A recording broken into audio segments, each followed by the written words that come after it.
I should have known better. Driving in the dead of night down a dark ribbon of asphalt is enough to put anyone to sleep. Add in the complete lack of scenery, unless of course you count the endless rows of giant cornstalks that flank both sides of the road scenery.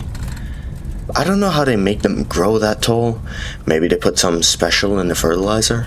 But in any case, rows upon rows of corn with nary a break in sight for miles can make me go a special kind of crazy. That is, if I can keep my eyes open long enough. I wish there was some other way for me to get home at night. Any other way. But there isn't. I live at the far end of the road, surrounded by cornfields. Going faster wasn't an option. With the corn so close to the road, I had no warning if a suicidal deer jumped out in front of me. And believe me, I've had plenty of those. Fortunately, I kept to my own personal speed limit of 40 miles per hour. It helped me to avoid making a fur hood ornament out of many a deer, not to mention the other creatures that seemed to think they owned the road. My car was a factor too. At this point, I'm not sure if it would tolerate going much faster than 40. The engine light had gone on around a month ago, but I didn't have time or money to get it to a garage. I just prayed every time I turned the key that it would start and get me home or to work depending on what time of day or night it was. Those were the only places I went anymore, home and work. Occasionally I'd stop after work and get some groceries, but that was it. When you worked at a factory like me that seemed to think you were just another machine that they could run as much as they wanted, home and work was all your life consisted of. This night, I'd be especially glad to get home. My feet were killing me and I was exhausted. I was due back at work in less than 12 hours and needed to get as much sleep as I could. Not that any of that was a rare occurrence. My feet were always killing me and I was always exhausted. Even on my days off, all I did was sleep, trying to catch up from a week of working 12-hour days. The corn seemed to be blurrier than usual tonight, and I caught my eyes going closed more than a few times. I woke up to the sound of metal grinding and lights flashing on my dashboard as the car lurched to a stop. There was no time to pull over. It grounded to a halt in the middle of the road. Futilely, I tried to start it a few times only to be rewarded by the sound of metal grinding against metal. No, no, no! Please don't do this to me. It ignored my pleas. Closing my eyes, I turned the key one last time, praying for a miracle. The engine didn't even click. It was done. I smacked my head off the steering wheel in frustration, not doing any damage to the wheel, but starting me on a headache. The headlights were still lit, but just beyond their dying yellow glow, the overwhelming darkness closed in. Taking a moment to gather my thoughts, I realized I was at least 10 or more miles from home. My feet were still hurting from work, and even resting them as I sat in the car wasn't comfortable. I didn't relish the idea of walking, let alone for miles. It was little after 3 in the morning. Even if I was able to afford AAA, no one was gonna drive out here at this time of night. For a brief moment, I thought about sleeping in the car, but there was always the chance of being run over by one of the tractor trailers that hauled corn for the local farm that surrounded me. Dying in an accident because I was too stupid to get out of the road would be just my luck. I decided to avoid that scenario. As much as I hated the thought, I would have to walk. Grabbing my work bag and a flashlight out of the glove compartment, I turned on the hazard blinkers and got out of my car, knowing it would be the last time.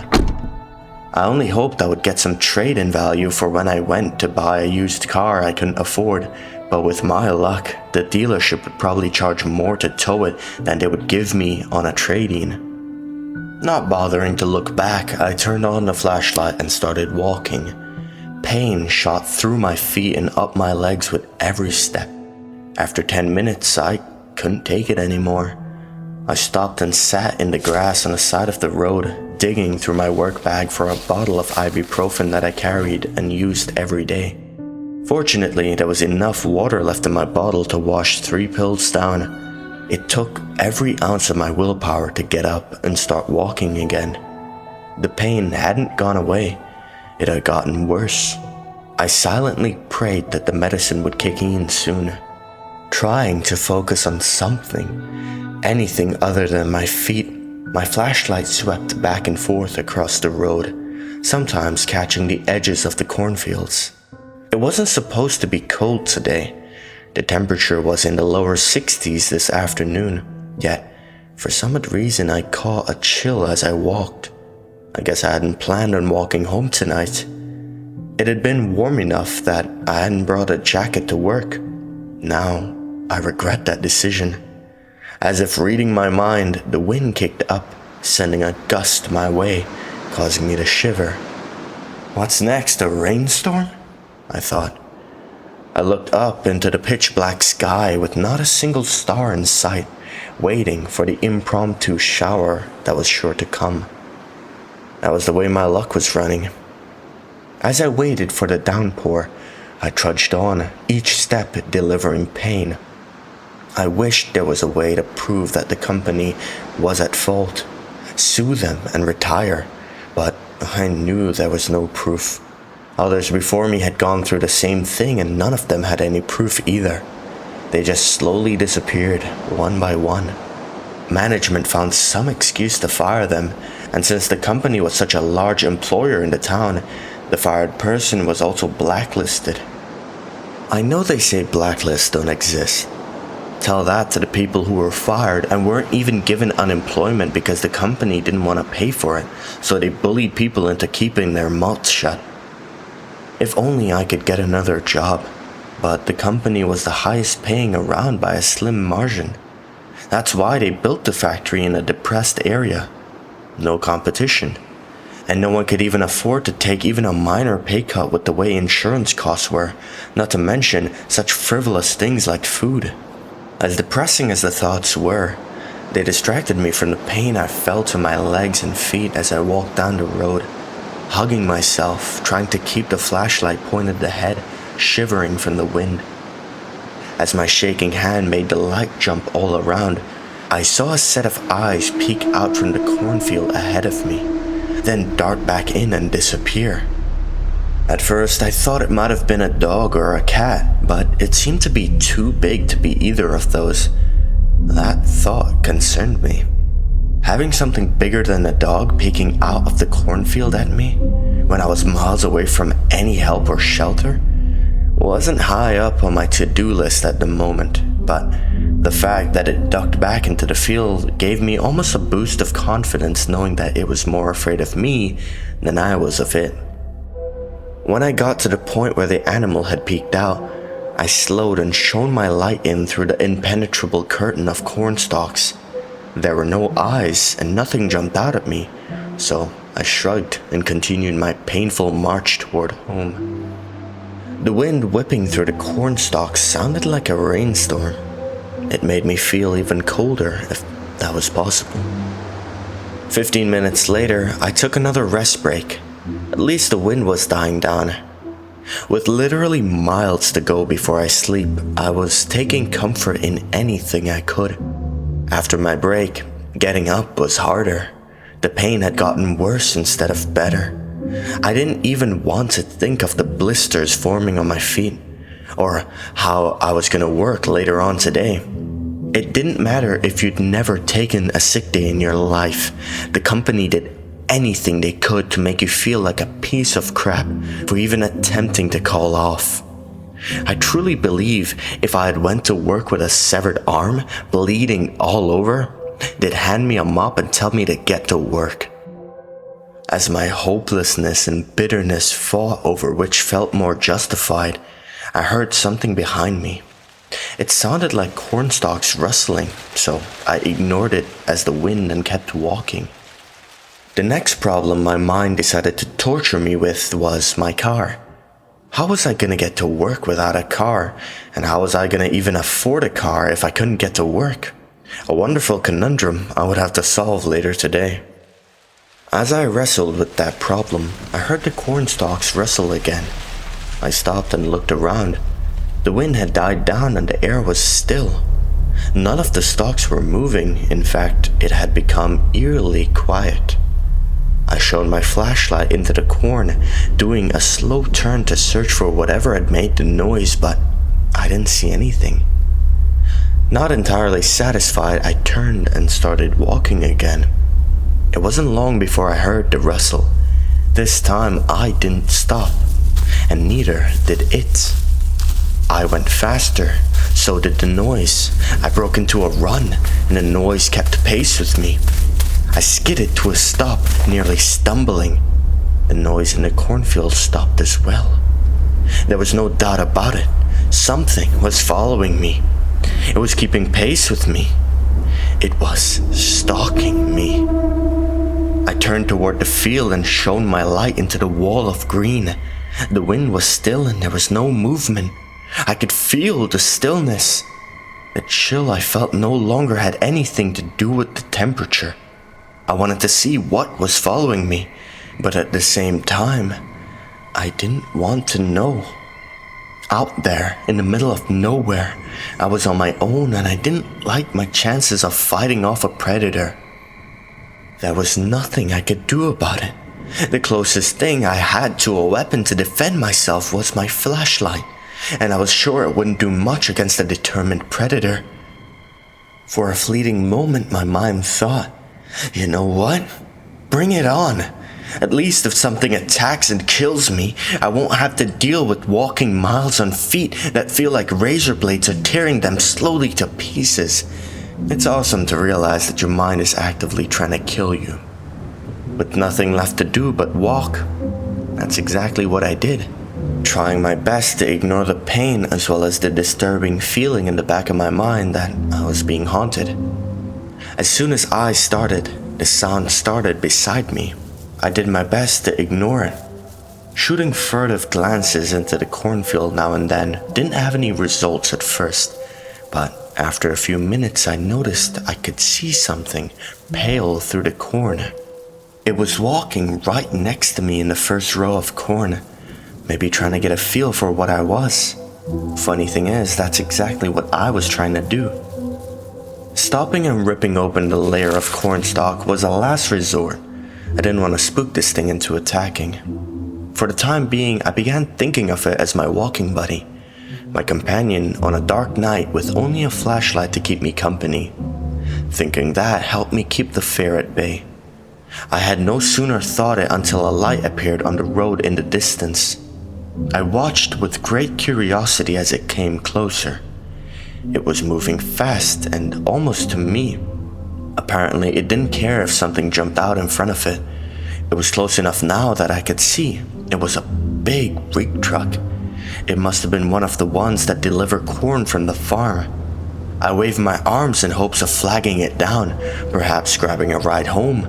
The problem was it was going in the opposite direction, and there weren't many places on this road where a big rig could turn around, even if it would.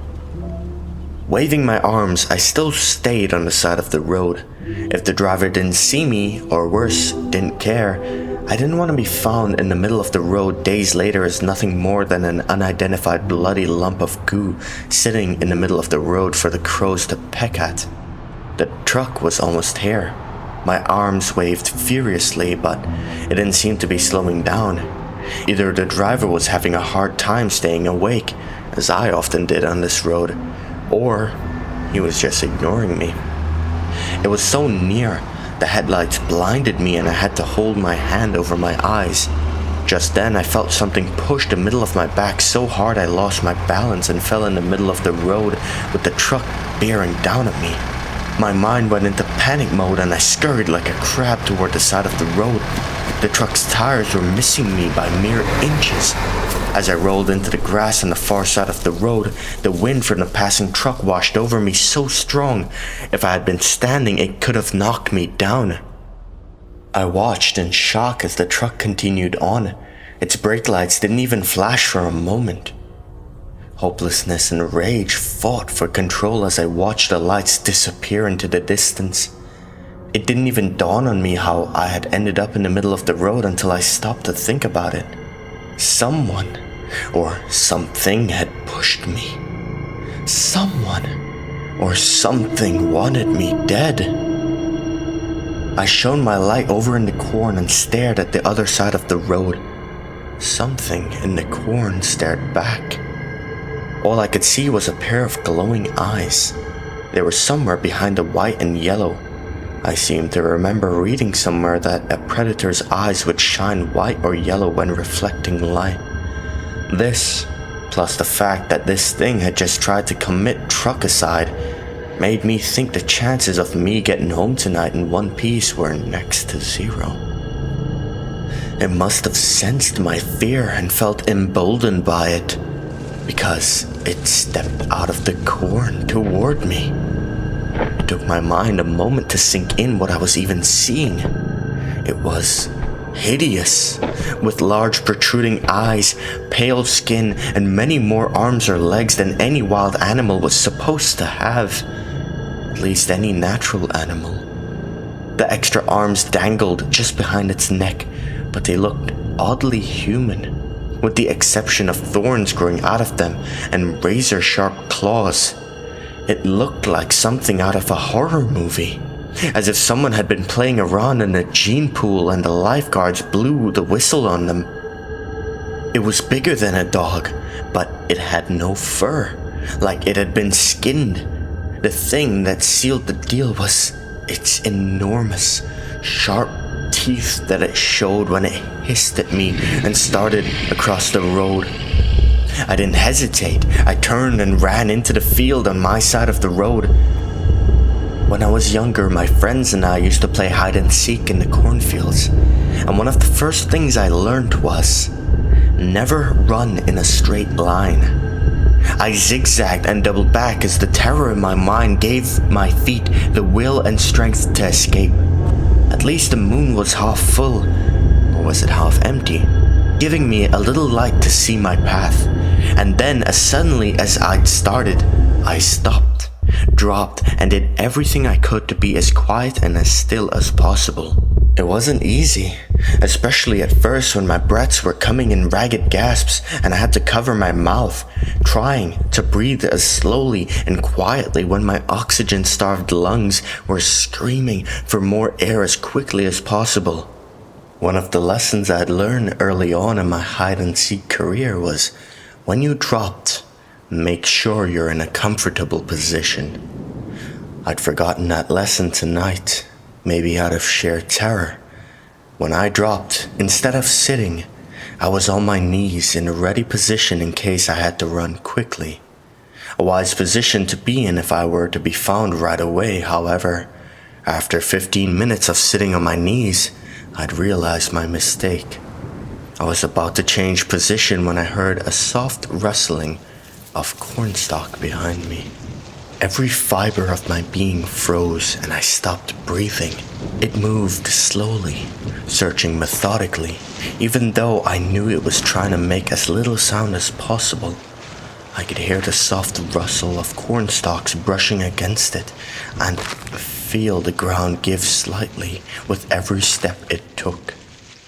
It was in the row beside me. I knew it was a bad decision, but I looked over at the spaces in between the stalks, at its horrifying body. It was bigger than a dog, but the extra arms it didn't walk on were covered with sharp-looking thorns and claws. I didn't dare look up as far as its face and mouth for fear I would start running right then. And then it hit me. If I could see it, then it could possibly see me. Was this thing toying with me? I'd seen that so many times as a kid.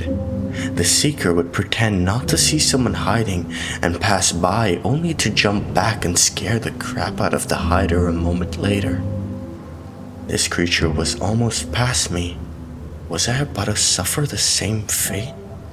Would it pass me, letting me believe I was in the clear, only to whip around and sink its claws and teeth into me? I was about to start shaking. I could feel it. I had to get under control really quickly. There was still a chance it hadn't seen me. That was the hope I clung to. If it knew I was here, there was nothing I could do about it anyway. I wasn't a little kid anymore. I couldn't jump and sprint at a moment's notice. I was amazed my feet had allowed me to run into the cornfield, and there it was. I hadn't thought about my feet the entire time I was running in fear, but now that I wasn't, the pain came back stronger than ever. It was all I could do not to gasp from the strength of it. I imagined if this creature was chewing my feet off, it wouldn't have felt much worse. I winced and grimaced, but did all I could not to move or make any sound. Closing my eyes, I focused on anything I could except the pain, in a vain effort to make it go away, or at least abate. It was a few minutes until it began to subside. When I opened my eyes, the creature was gone. Not just further down the road gone, like vanished. At first I felt relieved, but then I realized I had no idea where it was. It could literally be right behind me and I wouldn't know. I felt the panic raising in my mind and I had to fight to keep it down. Okay, it passed me, so unless it knows I'm here, there's no reason it would stick around this area with so much more field left to search. If it does know I'm here, I'm dead anyway, and there's nothing I can do about it.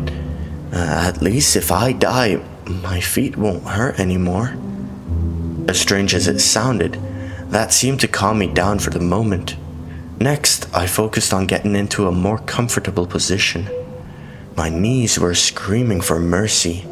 I turned and sat in the cold dirt, making surprisingly little sound.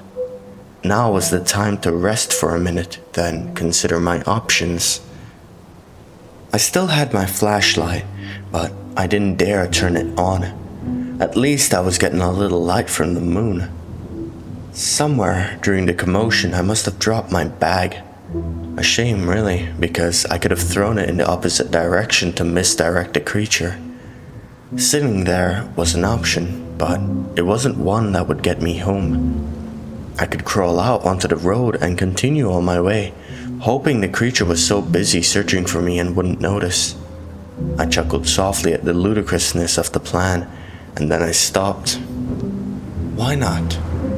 If it already passed me and didn't know I was there, maybe it would keep searching, oblivious that I had already quit the deadly game of hide and seek and was heading home.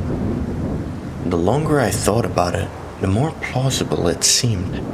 At least it was a plan, something to focus on rather than impotent fear. I turned around as quietly as possible and began crawling toward the road.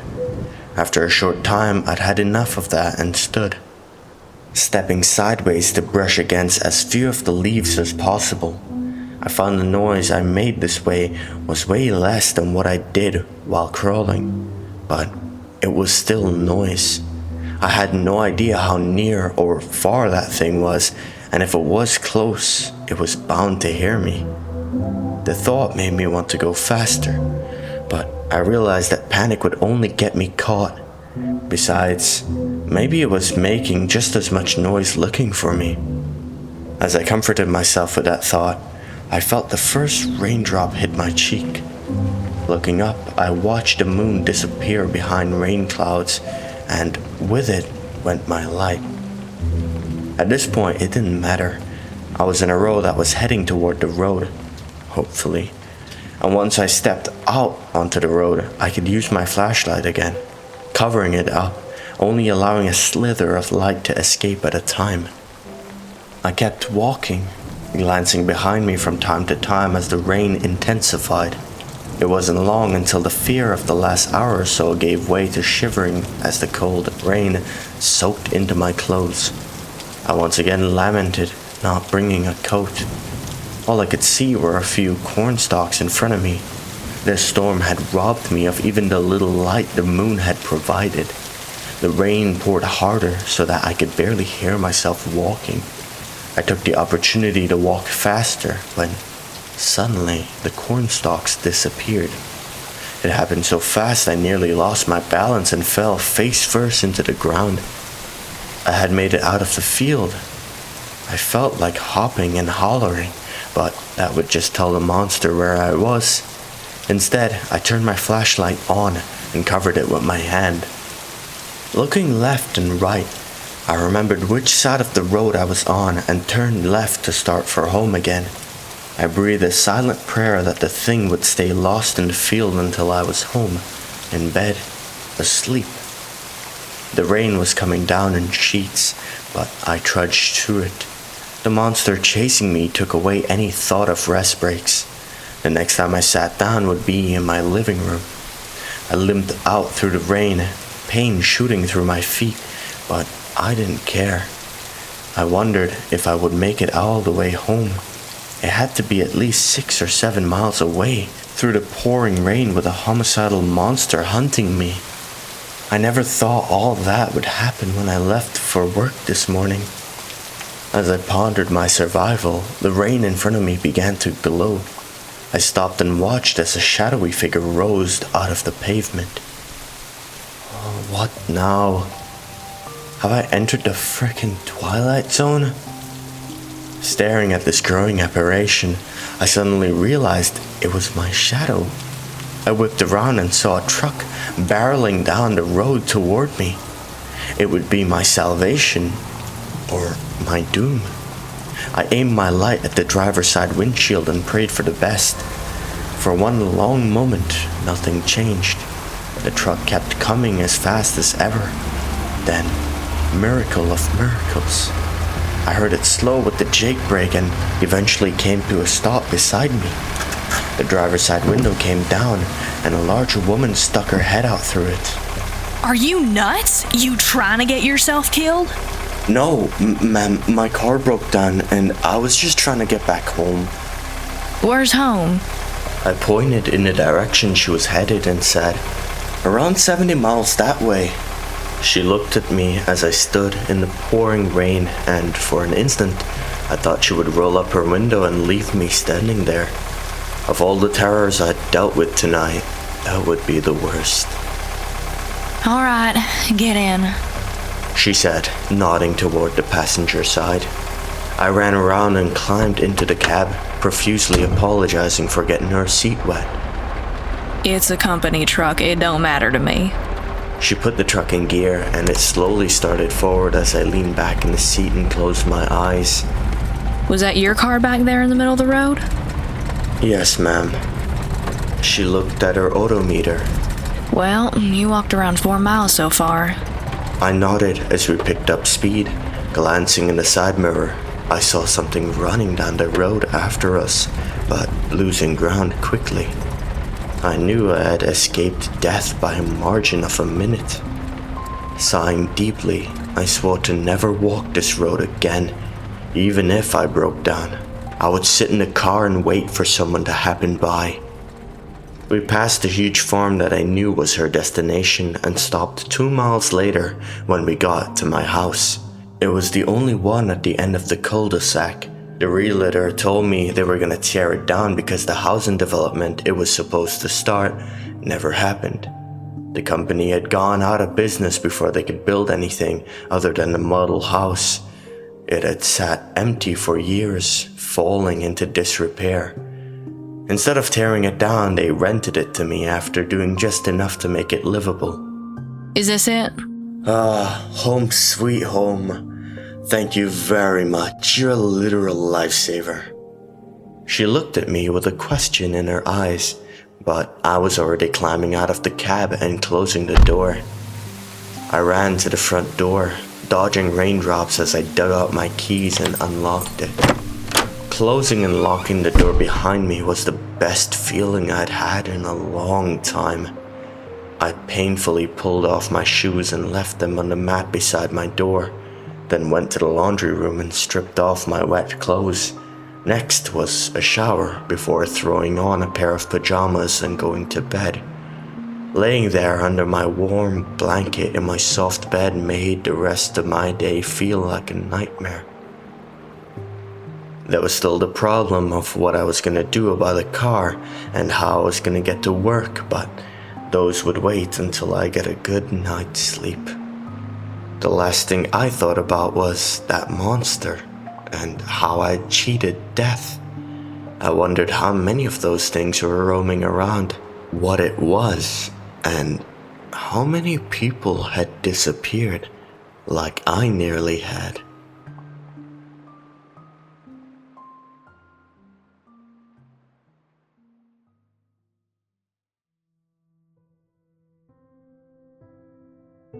Hello everyone, I hope you guys enjoyed this story. This is a part of a series, so this is the first part of a series. I really feel like the first part didn't give you a whole lot to go off of, at least introductory wise with the monster. It still has me really curious, so I'm very much looking forward to recording the second part. I hope you guys are too. I really am excited. I wonder what this thing is, or what kind of entity the writer has in mind for it.